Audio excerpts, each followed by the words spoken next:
Welcome back to the Deep Dive, where we dig through all the info and pull out the really interesting stuff. That's right. Today we're going to do a deep dive into the first Augusta Commission meeting of 2025. Okay. We got the meeting minutes, Yeah. a couple news articles, even some chatter on social media. Sounds good. You ready to see how local government really works? Absolutely. Okay. Let's hear it. So Augusta, Georgia, beginning of the year, Right. fresh start, Yeah. the whole thing.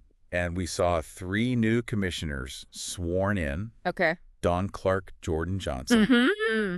and returning for another term, Francine Scott. Right. Pretty standard procedure, right? Yeah. The oaths, the formalities, they're all important. Right. But what I think is really interesting is what all this signals like a shift in the political landscape. Yeah, huh? These new commissioners, they're coming in with their own priorities, their own perspectives. Right. It'll be really fascinating to see how that plays out over this next year. Yeah.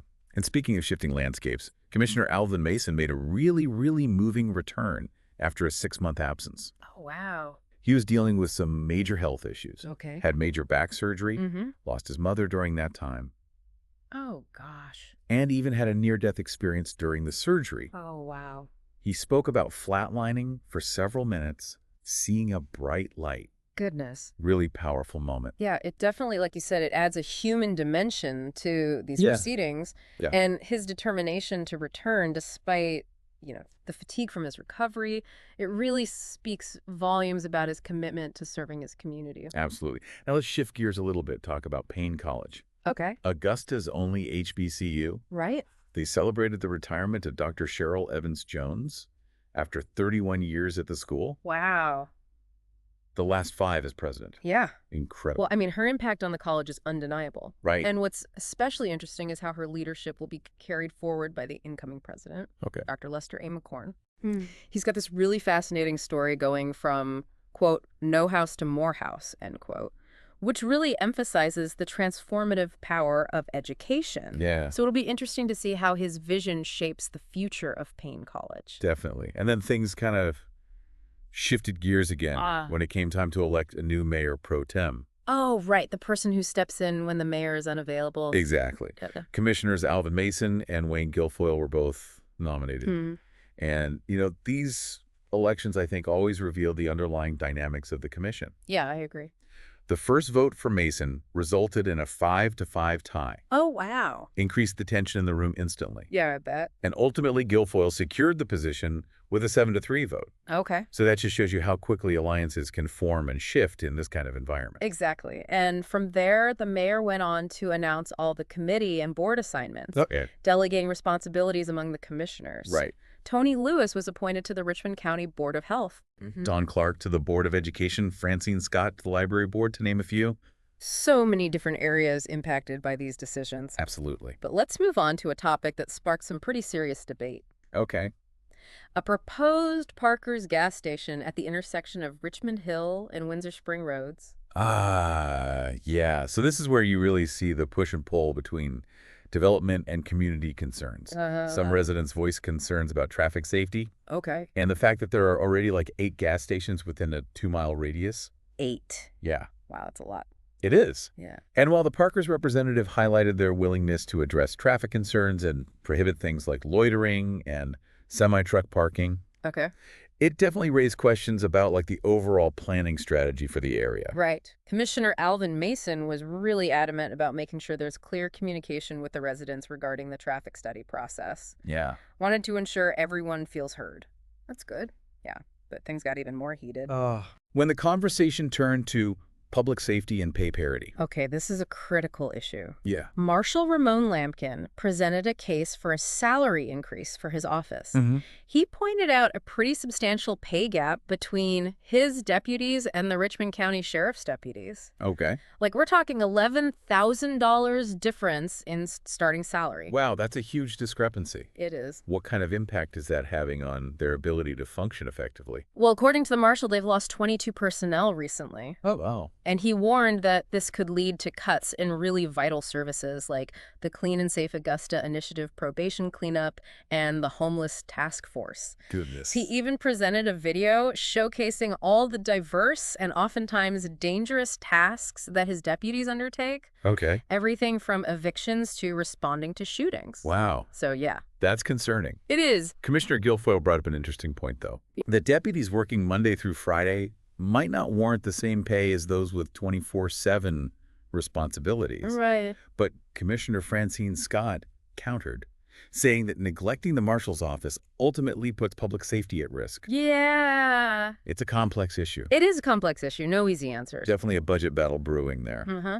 But before we jump into all of that, let's unpack another debate that emerged. Yeah. This one surrounding a lobbying contract. Okay, so the city's dealings with the state government, always a hot topic. Always. The contract in question is with Holland and Knight, a firm that represents Augusta's interest at the state level. Okay.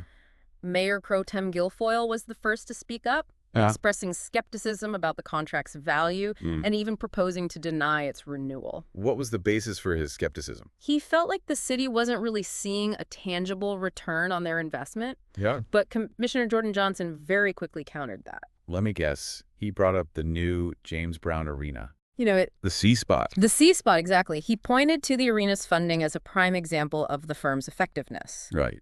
It sparked this really fascinating back and forth about the value and necessity of lobbying in general. I can imagine. Yeah. And where did Commissioner Clark land on this?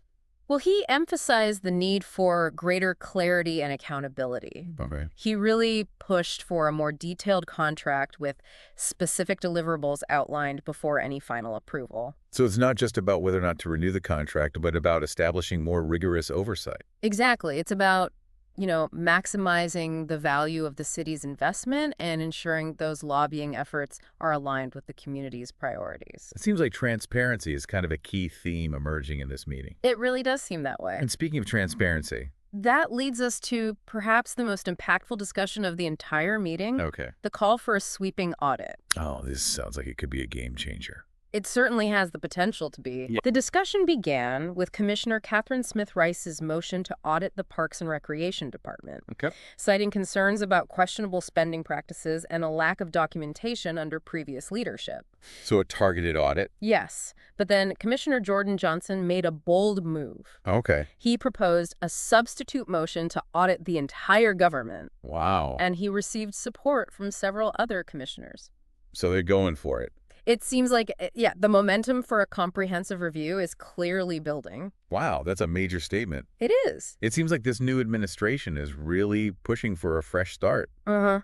Higher standard of accountability. Absolutely. And they even use the phrase "come to Jesus meeting," Oh, wow. which really underscores the gravity of the situation. There were some preliminary discussions about the scope of the audit, but it's clear that this is a developing story with pretty significant implications for the future of Augusta. Definitely something we're going to have to keep our eye on. We'll dive into all those details and more in part 2 of this deep dive. For sure.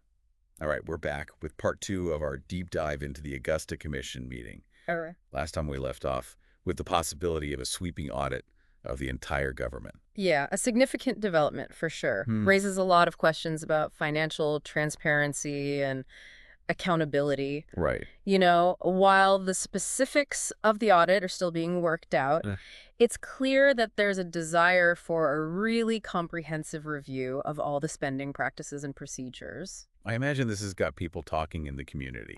Oh, absolutely. What are you hearing? It's a mix of reactions, as you might expect. Sure.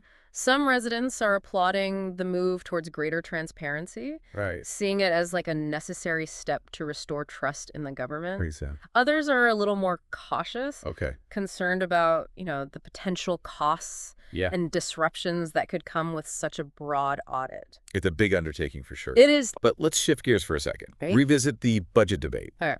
Specifically the issue of pay parity for the marshal's office. Right. That significant pay gap between the marshal's deputies and the Richmond County Sheriff's deputies. Yeah. It's a complex issue with some, far-reaching implications. It's not just about fairness either. Right. It's about being able to attract and keep qualified personnel, Right. which directly impacts public safety. The marshal warned about potential cuts to vital services. Yes. like the Clean and Safe Augusta initiative Right. and the Homeless Task Force. Mm-hmm. Are there any alternative solutions being considered Yes. besides, simply increasing salaries? That's a million-dollar question. Yeah. I mean, it's crucial to explore all the options, right? Right. Some commissioners have suggested things like restructuring certain departments, streamlining operations, or even seeking additional funding sources, Okay. to address that budget shortfall. It sounds like there's no easy fix. No, not at all. Yeah. Balancing those competing needs with limited resources, that's like the constant challenge for local governments. Right. But the decisions they make in this budget debate, they're going to have a real tangible impact on people's lives. Absolutely. Speaking of tangible impact, let's circle back to that proposed Parker's gas station. Yeah, okay. It seemed like there was a lot of pushback from the community. There was. Where does that issue stand now? Well, the commission is still deliberating. Okay. The whole debate really highlights a classic dilemma. Yeah. How to balance economic development with community concerns. Right. While a new business could bring jobs and revenue, it's important to consider, the potential downsides. Sure. Increased traffic congestion, Right. the impact on local businesses, things like that. Commissioner Mason was really vocal about the need for transparency He was. and communication throughout that whole process. Yeah, he stressed how important it is Yeah. to make sure residents feel heard Yeah. and that their concerns are being addressed. Right. It's about building that trust between the government and the community. Exactly. And we talked about the lobbying contract with Holland and Knight earlier. Uh-huh. What other perspectives came out during that debate? Well, Commissioner Johnson, Yeah. who initially defended the firm's role in securing funding for the James Brown Arena, Right. he also raised some interesting points about accountability. Okay. He really emphasized the need for clear metrics to assess the firm's performance and ensure that the city's interests are being represented well at the state level. So it's not just about whether or not to renew the contract. Right. It's about establishing a more rigorous kind of oversight. Exactly. It's about making sure they're getting the most out of the city's investment. Right. And that those lobbying efforts are lining up with the community's priorities. This whole meeting, it seems like it sparked a real conversation about transparency, It really did. accountability, and just responsible governance. Yeah, you see these themes woven throughout so many different topics. Yeah, and it suggests a shift in the political landscape, I think so. a growing demand for greater transparency in decision-making, and just a heightened awareness, I think, of the importance of ethical conduct. Absolutely. What about the bigger picture, though? Yeah. What can we as citizens learn from, paying attention to these local government proceedings? Local government is often overlooked, Right. but it plays a crucial role in shaping our communities. I mean, these meetings are where decisions are made that impact our daily lives. Right. Everything from public safety to education to economic development. So even if we're not, directly involved in local politics, Right. it's in our best interest to stay informed. Absolutely. By understanding how local government works, we can be more engaged citizens, advocate for the issues that matter to us, and hold our elected officials accountable. And how can we effectively engage with our local government? Well, there are a lot of ways to make your voice heard. Okay. You can attend commission meetings, Like, contact your representatives directly, emails, phone calls, even social media. Right. Let them know what you think, Yeah. what your concerns are about specific policies or proposals. and what about those who want to go a step further Yeah. beyond just voicing their opinion? Sure. Are there opportunities to get more actively involved? Oh, absolutely. Okay. A lot of local governments have citizen advisory boards or committees Okay. that focus on specific areas like Mhm. Parks and Rec, public safety, or economic development. Okay. Volunteering for one of these boards, that's a fantastic way to contribute your expertise Right. and have a real direct impact on local decision making. So it's not just about complaining about the problems. Right. It's about being part of the solution. Exactly. I like that. And even small actions can mean a difference. Uh-huh. Staying informed about local issues, Mhm. having those thoughtful discussions with your neighbors. Supporting local businesses. Yeah. All of these things contribute to a vibrant and engaged community. I love that it's a great reminder that we all have a role to play We do. in shaping the future of our communities. And, that brings us back to that powerful moment in the meeting Yeah. when commissioners were talking about the need for that come to Jesus moment. Yeah. It wasn't just about finances, Yeah. Right. It was a call for like a collective awakening, Mhm. this recognition that we all need to take ownership of our community's well-being. It's easy to feel overwhelmed by all this, Right. all the complexities of government. But this meeting was a good reminder Yeah. that every voice really does matter. Local government isn't just something that happens to us. Right. It's something that we can be a part of and shape. So as we wrap up this deep dive, Okay. I want to leave our listeners with a challenge. All right. I like it. Think about one specific issue that's important to you in your own community. And ask yourself, what can I do to make a difference? Mm-hmm. What steps can I take to get involved with my local government? Good questions. Knowledge is power, It is. but action is what creates change. Couldn't have said it better myself. Thanks for joining us on this deep dive. Absolutely. We hope you've gained a deeper understanding of just how important local government is Yes. and the power of getting involved in your community. Absolutely. Thanks for listening, everybody. We're back for the final part of our deep dive into this Augusta Commission meeting. All right. We've covered a lot. Yeah, law ground. From, leadership changes and budget debates to the push for more transparency and accountability. It's been a fascinating look at how local government works It has. and how decisions made at this level can really impact the whole community. Absolutely. And as we wrap up this episode, Yeah. I want to shift our focus to the power of citizen engagement. Okay. We've talked about the importance of staying informed, Mm-hmm. but what are some concrete steps people can take to make their voices heard? Well, attending those commission meetings is a great way to really see the decision-making process firsthand, Okay. get a feel for the issues being discussed. Mm-hmm. You can also contact your representatives directly, Right. emails, phone calls, even social media. Right. Let them know your thoughts and concerns about specific policies or proposals. And what about for those who want to go a step further Yeah. beyond just voicing their opinions? Sure. Are there opportunities to be more actively involved? Absolutely. A lot of local governments have citizen advisory boards or committees Okay. that focus on specific areas like parks and rec, public safety, or economic development. Okay. Volunteering for one of these boards, that's a great way to contribute your expertise Right. and make a real impact on those local decisions. So it's not just about complaining about the problems. Right. It's about being a part of the solution. Exactly. And, even those seemingly small actions can make a difference.